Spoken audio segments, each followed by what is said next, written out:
दोस्तों नमस्कार, आदाब, सत श्री अकाल, जय भीम, नमो बुद्धाय। मैं आपका दोस्त लकी कोहिनूर और लकी कोहिनूर चैनल में आप सबका शुक्रिया। तो चलते हैं और आज के वीडियो को स्टार्ट करते हैं। दोस्तों, जीवन प्राकृतिक और सरल क्यों होना चाहिए? आपको ये पता होना चाहिए अपने जीवन में कि जो जीवन हम जी रहे हैं वो जी रहे हैं या वास्तविक रूप में कहीं जीवन को जीने की बजाय कहीं जीवन को काट तो नहीं रहे हैं। तो जीवन प्राकृतिक और सरल क्यों होना चाहिए?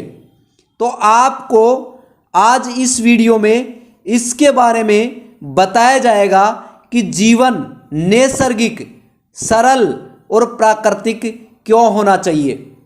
क्योंकि दोस्तों, आपने अक्सर सुना होगा और देखा होगा कि जो भाग दौड़ भरी जिंदगी में, दुनिया की चकाचौंध में हम इतना खो गए हैं कि हम जो वास्तविक जो इंसान का स्वरूप है, हम कहीं उससे दूर तो नहीं हो रहे हैं। और अगर आप प्राकृतिक नैसर्गिक से दूर होकर दुनिया की भाग दौड़ भरी जिंदगी में आप अगर दुनिया की चकाचौंध की तरफ अगर अपने मूल स्वरूप को अगर खो रहे हैं तो ये कहीं न कहीं एक गैप है,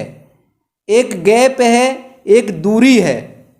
और जब भी कभी जो वास्तविक जीवन और के अंदर जब गैप आता है तो चीज़ें सुधरने की बजाय चीज़ें बिगड़ती हैं। तो इसीलिए आपका जो वास्तविक जो स्वरूप है, जो प्राकृतिक के साथ आप नैसर्गिक के साथ आपको जो जुड़ना चाहिए था, कहीं आप नकली बनावटी जीवन तो नहीं जी रहे हैं। तो ये चीज़ हमें पता होना चाहिए कि वास्तविक जो जीवन है, हम कहीं अपने जीवन को कहीं भाग दौड़ भरी जिंदगी में हम उसी तरफ तो नहीं लेके जा रहे हैं जिधर लोग अपने आप को सभ्य कहते हैं। लेकिन सभ्य कौन है ये भी आपको पता होना चाहिए, क्योंकि पहली पीढ़ी की जो परंपरा है दूसरी पीढ़ी में वो जाके वो एक रीति बन जाती है, रीति से वो परंपरा बन जाती है।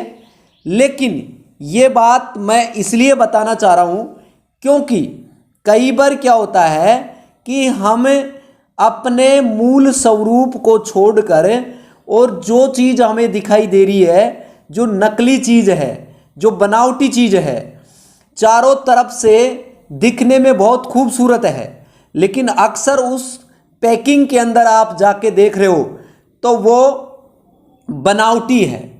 वो बनावटी क्यों है?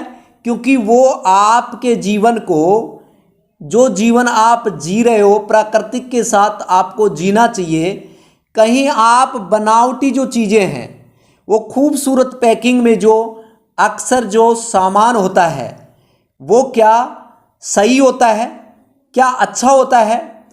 आप मूल स्वरूप को छोड़कर अगर उधर की तरफ बढ़ रहे हो तो कहीं न कहीं आप अपने जीवन को कम कर रहे हो, जीने की जो उम्मीद है उसको भी कम कर रहे हो।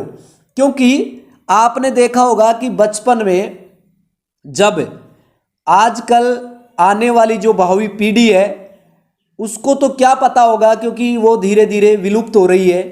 पहले गाँव के अंदर एक क्या होती थी कि गन्ने वाला गन्ना लेके आता था और उसको एक गन्ने के अंदर एक गांठ टाइप में आती है, वहाँ से उसको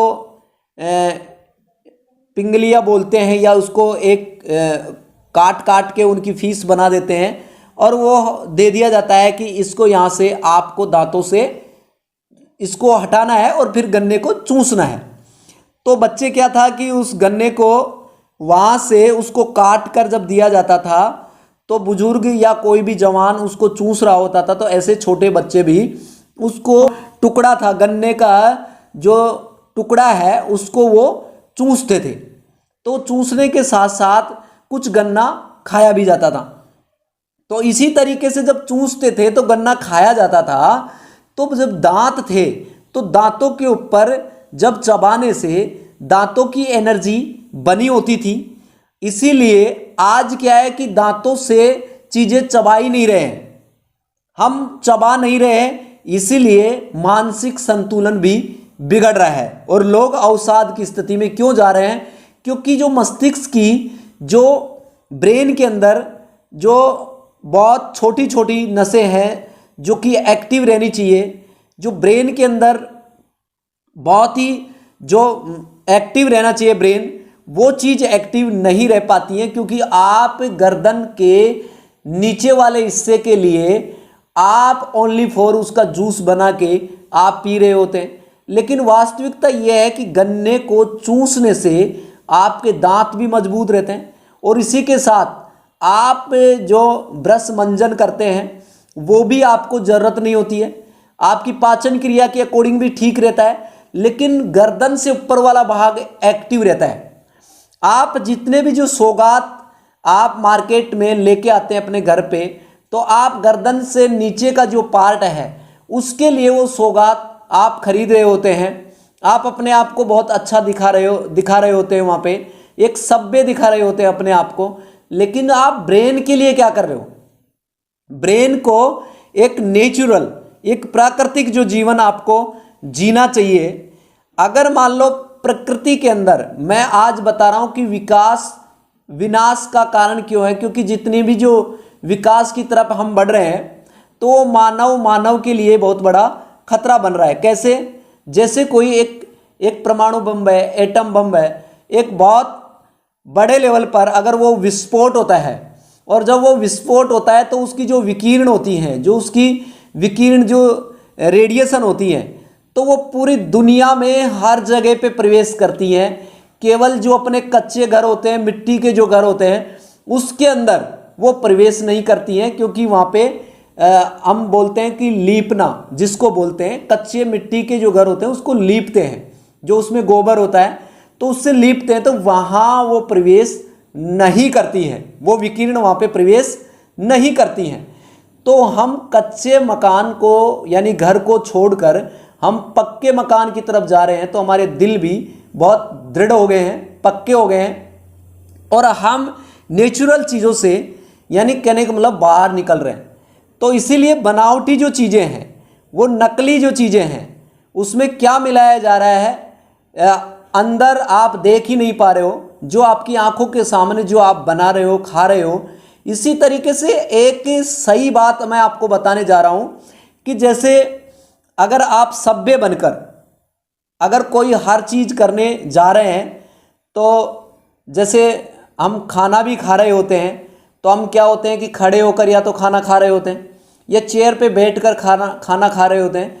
लेकिन जो रीढ़ की जो हड्डी है, जो कमर से लेकर ऊपर पूरा एक्टिव शरीर बॉडी, जैसे आलती पालती मारकर इस तरीके से एक पैर को दूसरे के ऊपर ऐसे बैठकर, और मेरुदंड पूरी सीधी रहती है, और हम बैठकर इस तरीके से खाना खा रहे होते हैं, तो एकदम अच्छे से पाचन क्रिया हो रही होती है। लेकिन हम क्या है कि चेयर पे बैठ के या फिर खड़े होकर खाना खा रहे हैं, तो उसका जो स्वाद है, जो पाचन क्रिया है, वो ठीक तरीके से नहीं होती है, या सही तरीके से आप भोजन को नहीं ले रहे हैं। तो सारी सभ्यताएं ही छोड़कर, समझना कि सारी सभ्यताएं छोड़कर जब बात खाने की आती है, तब आपको एक भरपूर तरीके से एक बैठकर सही जो डायरेक्शन होती है उसी तरीके से आपको भोजन खाना चाहिए। कि जैसे मान लो कि अगर आपको आम चूसना है, तो आपको आम चूसना है तो क्या करना है कि आप उसका रस पी रहे हैं, आजकल गन्ने का भी रस पी रहे होते हैं, लेकिन पीने में और चबाने में और खाने में इसमें रात दिन का अंतर हो गया, क्योंकि डायरेक्ट गन्ने का जूस निकला और आपने डायरेक्ट पी लिया। लेकिन अगर गन्ने को खाते, आप चबाते या उस गन्ने को चूसते, तो उससे क्या होता कि आपका ब्रेन पूरी गर्दन से ऊपर का जो पूरा पार्ट है वो एक्टिव रहता, निष्क्रिय नहीं रहता। इसीलिए काफ़ी जो बीमारियों की जो एक दौड़ चली आ रही है, वो बहुत काफ़ी हद तक बढ़ चुकी है। तो उससे निजात पाने के लिए आपको जो प्राकृतिक जीवन है, सरल जो स्वभाव है वो आपको जीवन जीना चाहिए। और इसी चीज को मैं आपको बता रहा हूं कि अगर आपको जब आम खाना ही है, आम चूसना ही है, तो दोस्तों आम का जूस ना निकालकर और सारी सभ्यता को साइड में रखकर, यानी सभ्यता को बाहर रखो और भरपूर आम खाओ। जैसे आम खा रहे हैं, आम का रस गिर रहा है, आप पूरे तल्लीनता से आम में डूब गए हैं और उसको खा रहे हैं, चूस रहे हैं अच्छे तरीके से। तो ये चीज क्या है? तो ये चीज है नेचुरल। और नेचुरल चीज से, नेचुरल स्वभाव से अगर आप वास्तविक जीवन को आप जी रहे होते हैं तो आप प्रकृति के अंदर हर जगह पे आप फ्लेक्सिबल हो, आप अपने आप को वहां पे ढाल सकते हो। मैं ये नहीं कहता कि घर के अंदर आप चीजें या सुविधाएं ना रखो, लेकिन उन सुविधाओं का आनंद भी लो, लेकिन उसका आदी मत बनो। क्योंकि आपको हर मौसम के अकॉर्डिंग, जब मौसम बदलता है तो ऐसे उस मौसम के अकॉर्डिंग आप अपने शरीर को, अपने बॉडी को उस टेम्परेचर के अकॉर्डिंग फ्लेक्सिबल, हर मौसम में आप ढल जाओ। तो वो कब संभव होगा? जब आप नेचुरल रहोगे। अगर आप एयर कंडीशन लगा रखे हो अपने घर में, मकान में, तो दोस्तों वहां क्या है कि आप उसके अकॉर्डिंग ढल गए तो जैसे ही गर्मी आएगी तो गर्मी की जो तपन है वो आप सहन नहीं कर पाओगे। तो इसीलिए आपकी सहन शक्ति कम हो जाएगी, आपकी इम्यूनिटी पावर कम हो जाएगी। तो ये इसीलिए बता रहा हूं कि जीवन प्राकृतिक और सरल क्यों होना चाहिए? इसीलिए होना चाहिए क्योंकि आप फ्लेक्सिबल हो जाए, आप हर मौसम में हर तरीके से अपना किरदार निभा सके। तो मैं इसीलिए आपको अगले नेक्स्ट वीडियो में फिर मैं मिलूंगा। और आपने अगर लकी कोहिनूर चैनल को अगर अभी सब्सक्राइब नहीं किया तो आप सब्सक्राइब कर लीजिएगा और बेल आइकन के बटन को भी आप प्रेस कर लीजिएगा, ताकि फिर मैं लेटेस्ट न्यू वीडियो में न्यू इन्फॉर्मेशन के साथ फिर हाजिर हूँगा। तो क्या है कि आप तरक्की की वो बुलंदी आप हासिल करो, लेकिन पैर जमीन पे होना चाहिए। तो इसी बात को लेकर मैं अपने शब्दों को विराम देता हूं। Thank you so much. Okay bye, जय भीम, नमो बुद्धाय, शुक्रिया।